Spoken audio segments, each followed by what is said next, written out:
Kata Imam Nawawi rahimahullahu taala, an Abi Abdullah, dari Abu Abdullah Jabir bin Abdullah Al-Ansari radhiyallahu anhuma qal anna rajulan bahwasanya seorang laki-laki sa'ala Rasulullah sallallahu alaihi wasallam, datang bertanya kepada Rasulullah sallallahu alaihi wasallam. Faqal, seraya berkata, beliau datang untuk bertanya. Beliau bertanya, orang itu bertanya kepada Nabi sallallahu alaihi wasallam, ara'aita, bagaimana ra'yumu, bagaimana pendapatmu, bagaimana pandanganmu, idza shallaitul maktubati, kalau saya melaksanakan salat yang wajib, al-maktubat, dari kata-kata al-maktubah, ya, kutiba, kataba artinya mewajibkan, maktuba artinya yang diwajibkan.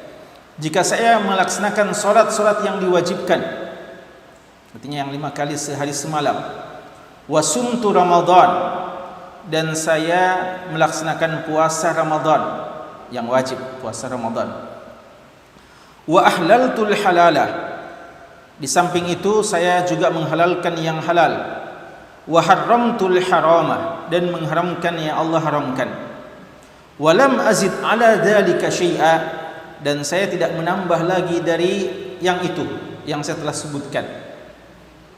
Artinya beliau mencukupkan dengan yang wajib-wajib saja. A'adkhulul jannah, apakah dengan yang seperti ini sudah cukup modal saya untuk bisa masuk surga? Qala na'am. Nabi SAW bersabda, menjawab pertanyaan yang cukup panjang ini dengan jawaban yang ringkas, na'am. Di sabda Nabi dalam hadis ini cuma 1 kalimat, 3 huruf saja, na'am, nun ain mim, na'am, iya. Rawahu Muslim, hadis ini hadis yang diriwayatkan oleh Imam Muslim. Kata Imam Nawawi rahimahullahu taala menjelaskan makna dari ahlaltul halal wa haramtul haram.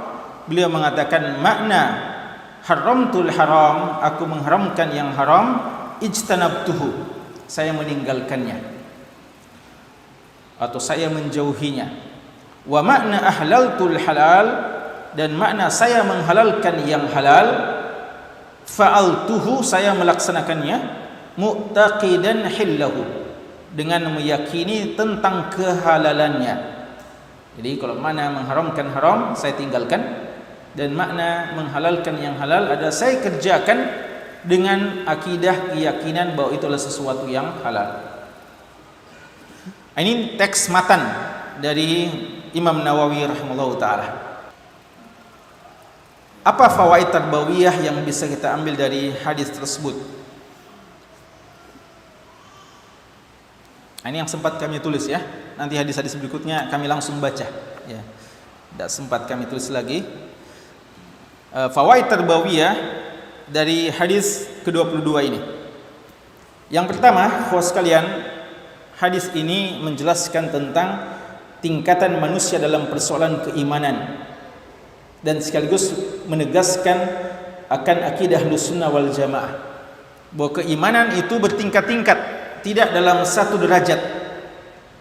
Beda dengan apa yang dipahami oleh Khawarij dan beda dengan apa yang dipahami oleh Murji'ah. Kalau Khawarij itu entah iman atau entah kafir. Kalau sudah melakukan dosa sudah keluar dari daerah keimanan.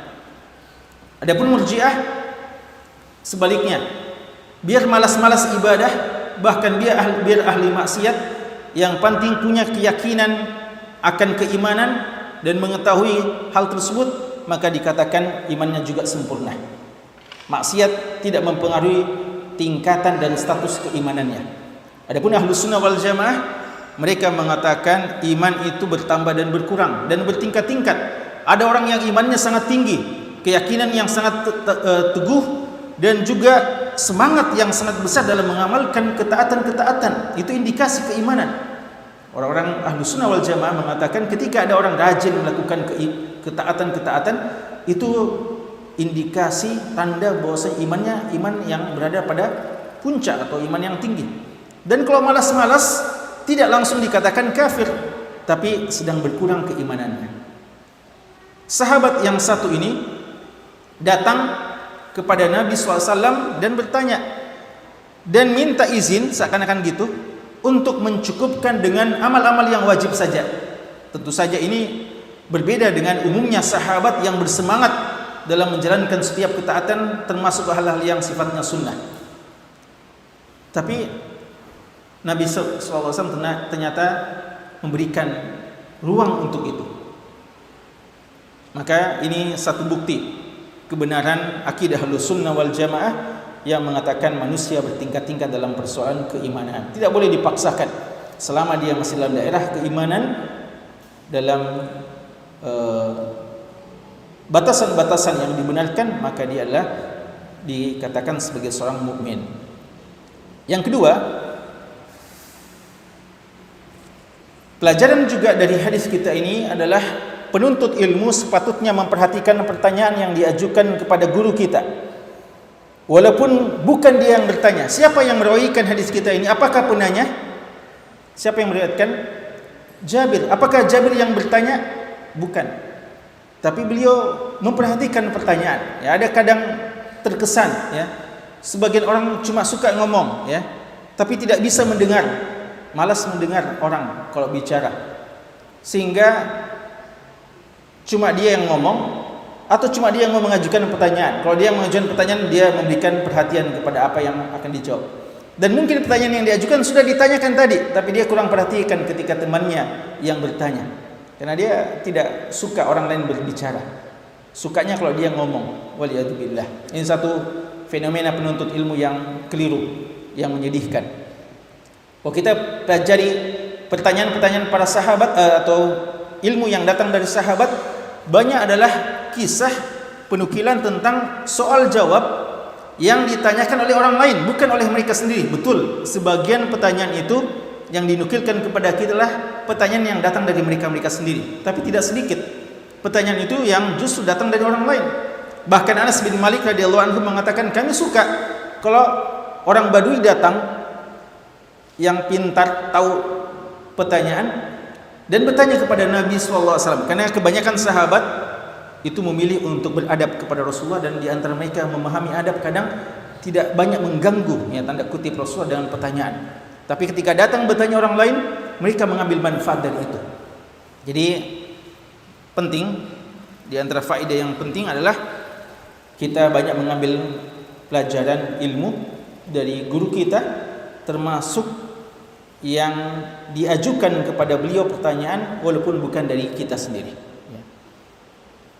Jadi penuntut ilmu sepatutnya memperhatikan pertanyaan yang diajukan kepada syekh walaupun bukan darinya. Yang ketiga, hadis ini jelas menunjukkan bolehnya mencukupkan dengan yang wajib. Akan tetapi tentu saja kedudukan yang tinggi adalah ketika yang wajib diikutkan dengan sunnah. Namun seandainya wajib bisa dikerjakan secara konsisten dan konsekuen, istiqamah, maka itu sudah sangat cukup standar untuk bisa masuk surga. Cuma memang masalahnya, kenapa butuh sunnah? Karena butuh sunnah itu adalah pelengkap dan penyempurna. Kita ini mengerjakan yang wajib, dan kita sadar yang wajib kita masih banyak kelemahannya. Jujur, sholat saja yang kita kerjakan yang wajib, seandainya kita mau cukupkan dengan yang wajib, sholat saja, berapa banyak sholat kita yang tidak khusyuk, berapa banyak sholat kita yang masbuk, berapa banyak sholat kita yang bermasalah. Kalau kita mau cukupkan dengan itu, maka kurang. Yang dikatakan ini mencukupkan dengan yang wajib dikerjakan dengan sempurna, dan kekurangan itulah yang dicukupkan dengan sunnah-sunnah tersebut. Namun seandainya ada orang yang bisa betul-betul konsekuen dengan mengerjakan yang wajib dengan secara yang baik, maka sudah cukup. Karena itu hadis ini menjelaskan bahwa boleh mencukupkan dengan yang wajib, tapi tentu saja lebih sempurna jika dikerjakan juga yang sunnah-sunnah. Keempat, hadis ini menjelaskan tentang keutamaan amalan yang wajib. Karena siapa yang konsisten mengerjakannya maka akan memasukkannya ke surga. Beda dengan amalan sunnah. Seandainya ada orang yang mau mencukupkan dengan amalan sunnah bagaimanapun banyaknya, tapi meninggalkan yang wajib, gimana menurut antum? Ada orang yang tidak kerjakan solat 5 kali sehari semalam, tapi solat tahajudnya Masya Allah, solat duhanya Masya Allah, tahiyatul masjidnya rajin masuk ke masjid supaya bisa rajin tahiyatul masjid, tapi wajibnya tidak dikerjakan. Ini tidak boleh, tidak cukup untuk tiket masuk surga. Karena itu yang paling afdal dari amalan kita adalah yang wajib. Dahulukan yang wajib. Siapa yang konsisten dengan yang wajib, maka dia bisa masuk surga, insya Allah. Jadi menunjukkan bahwa amalan wajib lebih afdal daripada amalan yang sunnah jika dikerjakan dengan konsisten. Yang kelima, hadis ini juga menjelaskan kepada kita bahwa seorang alim sepatutnya memperhatikan keadaan manusia dan perbedaan yang ada pada objek dakwah. Dikatakan bahwa sahabat yang satu ini baru bergabung dengan Nabi SAW, bahkan mungkin baru kenalan dengan Nabi SAW, dan Nabi mengajarkan kepada kita sikap bijak seorang da'i, sikap bijak seorang alim. Ketika datang orang seperti ini, orang yang mungkin baru mau dilunakkan hatinya, beliau tidak mengatakan, tapi jangan-jangan nanti kamu malas-malasan, maka mesti sunnah dan sebagainya. Beliau bijak. Beliau tidak menyuruh sahabat ini untuk menambah dengan sunnah-sunnah dulu. Beliau mau melunakkan hati orang ini, takliful qulub istilahnya. Maka ketika orang ini meminta izin untuk bisa mencukupkan dengan wajib saja, beliau langsung akomodir permintaannya. Silakan. Beliau tidak jejali dulu dengan banyak tuntutan-tuntutan. Dibiarkan saja dulu ini. Dan ini sikap hikmah seorang alim, seorang dai, ketika didatangi oleh seorang mad'u yang mungkin dia belum terlalu kenal kualitasnya, biarkanlah dia dulu dengan hal-hal yang wajib. Tidak usah dulu dipaksakan dengan hal yang sunnah dan yang lain-lainnya. Dan kalau kita perhatikan, Nabi SAW dalam memberikan pesan dan memberikan jawaban sangat berbeda-beda antara satu sahabat dengan yang lainnya. Maka bukan dikatakan kecerdasan dan hikmah seorang da'i, seorang alim, ketika memberikan wasiat yang sama antara satu orang dengan orang yang lain, dan bukan menunjukkan kefakihan dan hikmah seorang alim ketika memberikan jawaban yang sama antara seorang penanya dengan penanya yang lain. Jadi kadang, tapi jawabannya kadang berbeda. Kenapa? Karena seorang alim harus jeli melihat keadaan objek dakwah. Orang ini kira-kira tingkatannya seperti apa, maka kita berikan sesuai dengan yang dibutuhkannya. Jangan dulu kita memaksakan yang terlalu sulit-sulit, rumit-rumit, atau yang akan memberatkannya. Jadi seorang alim seharusnya bisa melihat hal yang paling tepat bagi objek dakwahnya. Dan ini juga yang biasa dilakukan oleh seorang dokter, ya, seorang dokter yang cerdas, dokter dalam mengobati pasiennya, maka dia lihat obat apa yang paling cocok, yang bisa menyembuhkan untuk sementara umpamanya seorang pasiennya dan seterusnya. Dan kita, para da'i, para alim adalah dokter-dokter hati-hati mereka. Ya, kita lah dokter untuk jiwa-jiwa manusia, maka seharusnya kita memberikan resep yang terbaik untuk mereka, terapi yang paling tepat untuk mereka. Yang keenam, faidah keenam, bahwa di antara kefakihan seorang alim tidak membuat putus asa manusia dari rahmat Allah. Jadi jangan kita membuat mereka putus asa. Bisa antum bayangkan kalau orang ini mengatakan, "Ara'ita idza shallaitul maktubat wa sumtu Ramadan." Lalu Rasulullah mengatakan, "La, ya tidak. Alaika bitahajjud wa alaika bidduha wa alaika." Ya. Tidak cukup, antum mesti gini, ya. Bukankah Allah mengatakan, "Wa minal laili fatahajjad bihi ya ayyuhal muzammil qumil lail illa qalila." Dan tidak. Jangan membuat mereka putus asa dari rahmat Allah. Apatah lagi kalau yang datang antum lihat seorang yang selama ini jauh dari perintah-perintah Allah. Orang yang baru tersentuh hatinya, orang yang mungkin mendapatkan satu masalah sehingga mereka kembali kepada Allah dan ada keinginan untuk melakukan perbaikan. Mungkin dia terjatuh dalam kemaksiatan yang besar yang membuat dia takut kepada Allah. Maka pada saat posisi yang seperti itu, berikan harapan-harapan dia untuk mau kembali kepada Allah. Jangan membuat dia tambah lari dari rahmat Allah Subhanahu wa taala. Dan ini yang diajarkan oleh Nabi kita sallallahu alaihi wasallam. Berbeda dengan apa yang pernah terjadi di kalangan Bani Israel. Antum tahu kisah atau seorang pembunuh 99 nyawa datang kepada seorang ahli ibadah dan minta pandangan, apakah saya ini yang sudah membunuh 99 orang masih ada harapan mendapatkan ampunan dan rahmat Allah? Dikatakan tidak. Jangankan 99, satu saja kamu bunuh itu sudah merupakan dosa besar. Satu saja membunuh jiwa itu lebih besar di sisi Allah daripada hancurnya langit dan bumi, dan itu betul. Tapi tidak tepat langsung disampaikan hal itu membuat orang putus asa. Ya, kita harus memberikan harapan-harapan.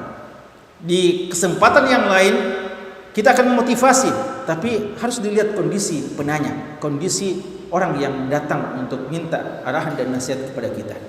Maka di antara kefakihan seorang alim, jangan membuat putus asa manusia dari rahmat Allah.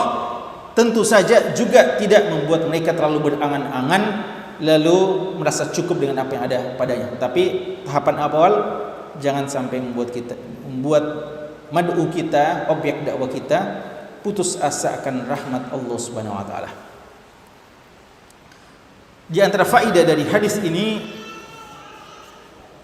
menjelaskan kemudahan syariat Islam terhadap pengikutnya. Yusrun hadad din, ad-dinu yusrun. Agama ini adalah suatu yang mudah dan tidak diajarkan sifat yang gulu, ekstrim, berlebih-lebihan, atau sikap rahbaniyah, kependetaan yang meninggalkan dunia, tidak makan dan tidak minum, atau tidak mau tidur atau tidak mau bernikah umpamanya.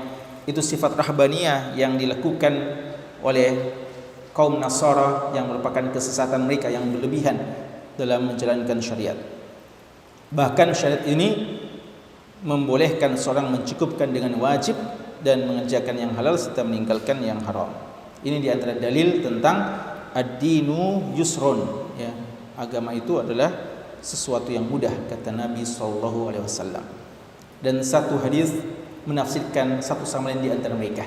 Ini di antara hadis yang menafsirkan sabda beliau dalam hadis Bukhari, inna dina yusrun, sesungguhnya agama itu mudah. Juga khusus sekalian, hadis kita ini di antara faedahnya menunjukkan bahwasanya amalan itu masuk dalam bagian keimanan. Dan ini bantahan kepada Murji'ah yang mengatakan bahwa yang penting keyakinan, yang penting hati yang baik, biar tidak ada amalan. Mungkin tidak sholat, mungkin tidak menutup aurat, dan mengatakan yang penting hati saya baik. Ya. Ini suatu hal yang muskilah, ya, masalah. Gimana bisa dia ukur apa yang ada dalam hatinya jika tidak ada indikasi-indikasi yang menunjukkan apa yang ada dalam hatinya? Ahlussunnah wal Jamaah mengatakan amalan termasuk dalam bagian keimanan. Oleh karena itu hadis ini memang ada kemudahan, tidak diperintahkan terlalu banyak, tapi harus ada modal dasar yang menunjukkan keimanan. Paling tidak ada hal wajib, ada solat yang wajib yang kita kerjakan, ada puasa yang wajib, ada zakat yang wajib, ada haji yang wajib, dan seterusnya. Dan kalau kita mau konsisten yang wajib-wajib saja kita kerjakan, sudah cukup banyak sebenarnya. Jadi mesti ada amalan yang kita kerjakan. Jadi bukan cuma khayalan saja. Al-iman laisa bit tahalli wala bit takhalli walakin ma waqara fil qalbi wa saddaqahu al-amal, yang kata Hasan Al-Basri rahimahullah ta'ala. Dia bukan hayalan-hayalan dan bukan diangan-angan dan apa-apa yang kita rasakan enak saja, tapi adalah keyakinan yang rasuk dalam hati kita dan dibuktikan dengan amal soleh. Yang kesembilan, ketika penanya ini mengatakan walam azid ala dzalika syai'a, saya tidak menambah sedikit pun dari apa yang telah saya sebutkan. Jangan dipahami beliau hanya kerjakan sholat 5 kali sehari semalam dan beliau cuma puasa Ramadan lalu tidak ada zakat dan yang lain-lainnya. Bukan berarti cuma 2 kewajiban yang beliau laksanakan. Bukan cuma sholat 5 kali sehari semalam, dan bukan cuma puasa Ramadan. Jadi jangan dipahami kata-kata walam azid ala dzalika syai'a, dan saya tidak menambah sedikit pun dari apa yang saya sebutkan ini. Jangan disangka bahwasanya cuma sekedar sholat dan puasa saja.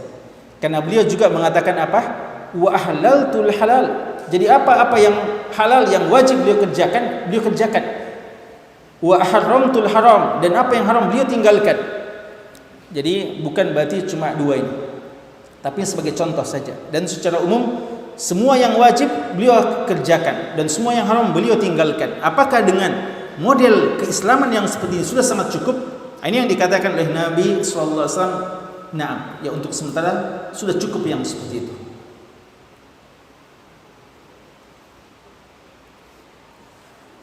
Jadi termasuk dalamnya tentu saja hal yang wajib, ya, dari berbakti kepada kedua orang tua, menutup aurat dan ya, perintah-perintah yang memang hukumnya wajib yang disebutkan oleh para ulama, dan meninggalkan semua yang dikatakan hukumnya haram.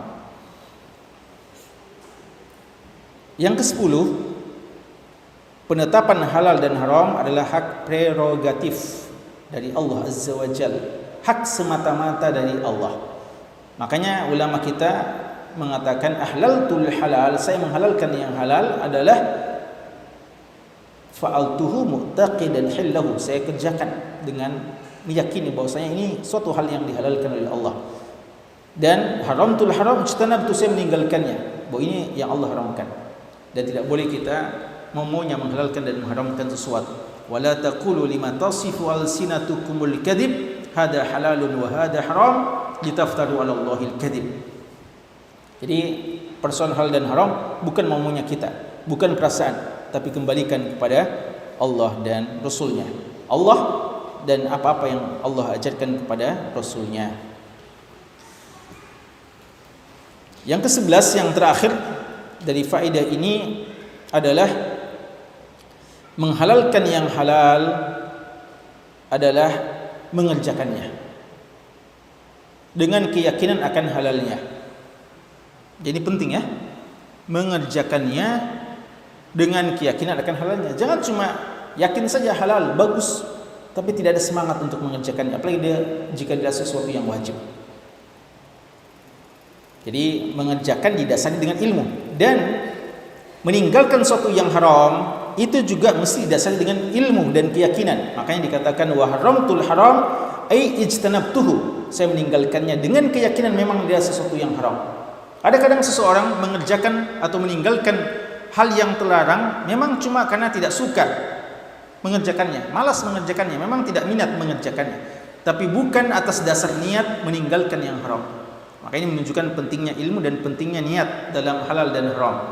Mengerjakan yang halal dengan penuh keyakinan akan kehalalannya dan dengan niat untuk mengerjakan pahala di sisi Allah. Dan meninggalkan yang haram juga didasari dengan ilmu, dan meninggalkannya karena memang takut terhadap azab Allah. Sekarang ini begitu banyak hal-hal yang haram yang kita tinggalkan, alhamdulillah.